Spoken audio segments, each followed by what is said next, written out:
This is the Investor Connect podcast program. I'm Hall T. Martin. I'm the host of the show in which we interview angel investors, venture capital, family offices, private equity, and many other investors for early stage and growth companies. I hope you enjoy this episode. Investor Connect is a 501c3 nonprofit dedicated to the education of investors and startups for fundraising. Please consider donating $100 to the program to help others in their investor and entrepreneur journey. You can find the donate button on the investorconnect.org website. Well, hello, this is Hall Martin with Investor Connect. Today we're here with Zhang, fundraising and startup advisor, pitch expert, professional speaker, founder, and CEO of INNW Institute, and host of the If Not Now, When podcast. The INNW Institute helps first-time founders to seasoned executives polish their pitch, develop the strategy, and execute a vision. Wen, thank you for joining us. Of course. Thank you for having me. Great. So where are you calling from today? Austin, Texas. Great. Me too as well, and glad to be here with you. So let's just get right into it. Tell us about your background. How did you get to where you are today? Yeah. About my background, first of all, my name is Wen. It actually means rainbow in the sunshine in Chinese. I am born and raised in China, in the southeast part of the country, in the mountain. And where I grew up, it's on the mountain. So therefore there's no internet, there's no cars, and there's no way out. And as little as I remember, I just always dreamed about one day seeing the world beyond the mountain. And my journey really began by one day visit a library. I found a cassette machine. If some of you viewers old enough know what cassette was, and that's how I decided that moment to teach myself English using a cassette tape to venture the world in the far west one day. And as you can imagine, I did not just fail one time. I not just failed two times, not just three, not four, not five, not six, not seven, definitely not eight. So 9 major failures in 4 years. When everybody think I'm crazy, I'm out of my mind. I came to America 11 years ago to start my quote unquote American dream. And from there, long story short, I first had my master's degree in advertising marketing from University of Illinois, Urbana-Champaign, which is in Midwest. And then from there, I spent about 5 years in the Chicago area doing startup. I first co-founded my first venture for 2 years, and then jumping another startup venture for another 3 years. So essentially a bunch of fun, all the hustling, all the excitement in startup world. But at the end of the year 5, I thought, you know what? I promised myself when I left the mountain, I'm going to go see the world. Now I see startup. I want to see an even bigger world. And that's how I left Chicago. I'm attend my MBA from Duke University in the next 2 years. And that's how I moved in Austin, Texas after that. And then I was part of a Dell technology company. I managed their 400 sales teams in North America, focused on about $320 million yearly portfolio, focused on go-to-market strategy, marketing, all the amazing aspect about learning how business run in a global level, which is just so exciting, so thrilling. And it's all well and amazing. And truly, it's a great company, amazing culture, and really great people. But at the end of the 3 years, I thought this is a great job. I'm just living someone else's lives. And that was a moment when, pandemic hit and really gave me a moment to just take a moment, take a step back, think about what do I really want to do? And the moment I first reflect about who am I, when I thought about whether it's when I was, stuck in a mountain and, dreaming about the world outside the mountain, or when I was in Chicago, hustling my own startup ventures. I think in my heart, in my soul, I'm always an entrepreneur who are always, dreaming about a different solution, wanted to be different. In the meantime, I also think of my skill set, my experiences. It's all around sales, marketing, strategy, and storytelling, business development. And that's how I combine my strengths along with my passion together. And that's why I do what I do today with INNW Institute. We help entrepreneurs raising capital through pitching. So essentially, we help startups tell story to get yes, whether it's yes from investors or yes from customers. So that is how I get here. Well, great. Well, tell us more about starting a business in this area. What do you see as the opportunity? Well, opportunities are endless. When I think about opportunities, it's all about who do you want to serve and what problem you are solving. And for me, when I think about what my own journey is, I just encountered so many incredible, talented, technical founders. He or she could be developer, could be scientist, could be engineer, could be all those amazing creators in their nature. And they are fantastic doers. But I just found that the challenge here is they have a hard time to articulate who they are and why they do what they do. In other words, shifting from the doer to entrepreneur with a sole purpose to inspire the audience is a different type of path. It's a different level of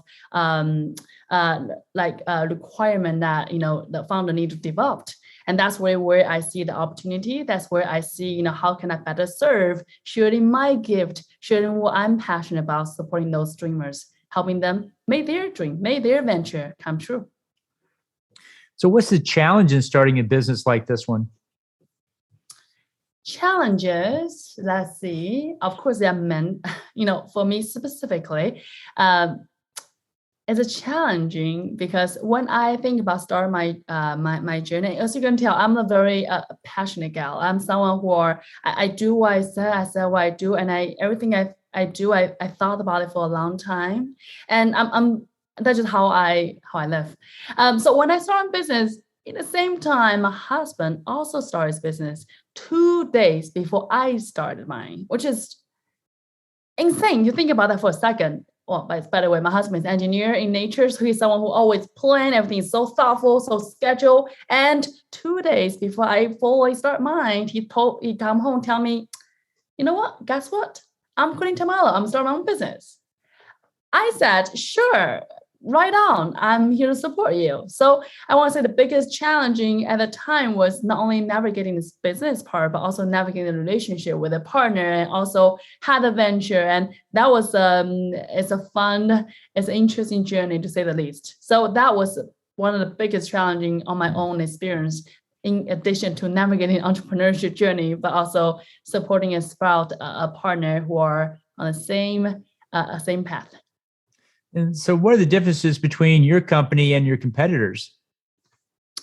That's a great question.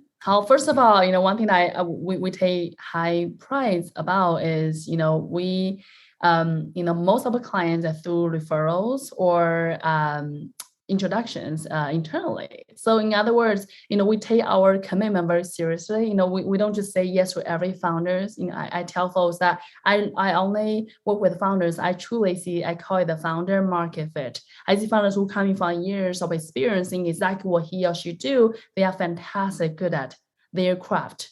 I'm here just, putting cherry on the top and make sure helping them articulate their story in a compelling way. So in that way, it's not only they want to work with us, we also want to work with them. It's a yes, both ways. And that commitment is really important for me. And, that integrity and that speak about, the level of work that we deliver.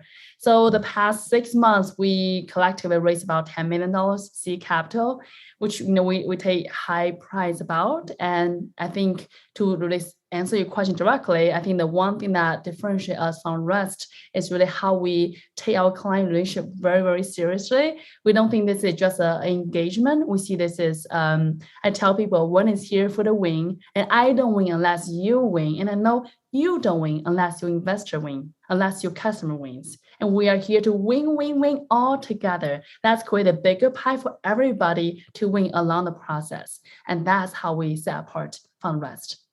And so what advice would you give to someone that's entering this space? What do you tell them to do before they join? About starting their own business? Yes. Oh, great. Well, I would think it's really important for her or him to think about what do you really want to do? I think, we all talk about passion in a very philosophical way, but, entrepreneurship journey is definitely not easy. And having that passion, having that commitment, that determination truly are a huge important factor of being successful. So if I'll say one factor, just think about, is it really what you wanted to do? And is this really, are you have that right motivation? Think about why you do what you do. I think having a why is so important. And for me, I shared my story a little bit earlier about, why, how I come on this journey. And for me, my why is very clear. Today, we have this mission. We want to make 1 million pitch come true in our lifetime. Essentially, we want to make 1 million dream come true in our lifetime, because we see each and every founder is a dreamer on their own, and they are here to share their gift, share their passion with their soft software where they're everything they're developing to the world. And therefore, we are very connected to our mission and our why. And that's one of the key factors that help us to come this far. So I'm thinking if anybody who are also thinking about starting a business, in whatever endeavor you are thinking about, really think hard about what is your why and do you really passionate about this? And is this really who you want it to be? Great. Well, so what online information source do you find most helpful in your work? What do you find useful to help you in what you do? Well, for me, I talk to people and I tell myself, I see there are three types of talent in the world. There are three types. To quickly mention it. First type I call it someone who's visionary, who has this, incredible talent to see things from nothing to something, have this incredible mind about, making things happen, have tons of idea, have tons of vision. That is one type of person. A second type of, talents, I call it people. And there are someone like myself who love connecting with people, sales, conversation, strategies come easy for people like us. And the third type of person, I call it operational geniuses. That person think in spreadsheet, think in process. If I say, let's build a spaceship, you're going to say, great one. There are 3 steps to get there next year. And that person is thinking things in a structured way. So, if you think about any successful business, any successful endeavor, it requires that 3 triangle, have someone set the vision, somebody break it into pieces, how to get there, and another person share the idea with the world.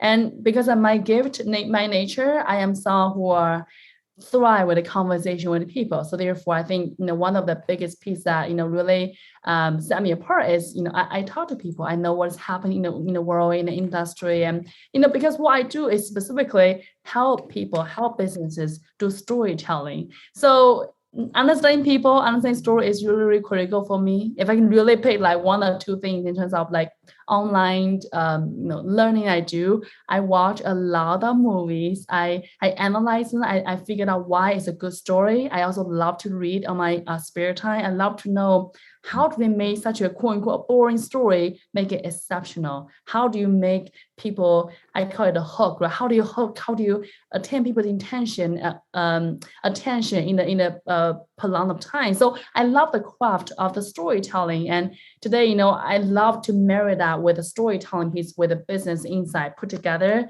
I think it's a perfect pitch. So hope that answers your question. Sure. Well, you see a lot of businesses out there, new business models, technologies, and markets. If you could start a business tomorrow, what would that business be? Well, we are actually launching an accelerator in the next 3 months. We are really excited. We want to build in the country one of the first and the best accelerator to focus on sales and marketing. Essentially, we're going to work with the founders, what I call technical founders, being through the program, helping them be even better at the way how they pitch, the way how they tell story to get yes from investment perspective as well as a sales perspective. So we actually, that is in the motion in the next 3 months. We also launching the fund in the next 6 months to support in the back end. But yeah, that's something that we are currently doing. But if you want me to come up with a new idea, I can also give you something else. If that is no, I think that's a great one as well. I think there's a lot of opportunity there for it. It sounds like you have a great start on it. So congratulations with that. But you're also a podcaster, and we have many podcasters who are listening today. What tips would you give those podcasters out there based on your experience? Podcaster. Well, I think first of all, podcast sounds really fun, and I know how you know this, but it's actually a lot of work. So if you do think about you want to start a podcast, you want to think about being a podcast yourself, really think about.